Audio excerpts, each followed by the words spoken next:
Kakain kami ng overload. Ha?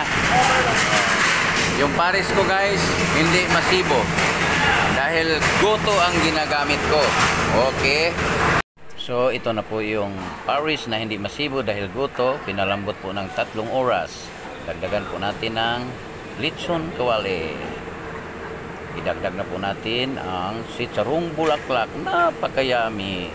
Kalagyan natin sa kanyang sabaw. Ito sabaw, di na kailangan ng kalamansi dahil may secret ingredient, sinigang mix. So, kung gusto niyo yung sili, silihan nyo. Lagyan natin spring onion, saka toasted garlic. Napakayami yan. Wow, wings. Pares overload. Lalo pang ang kiwata kasi limpo to.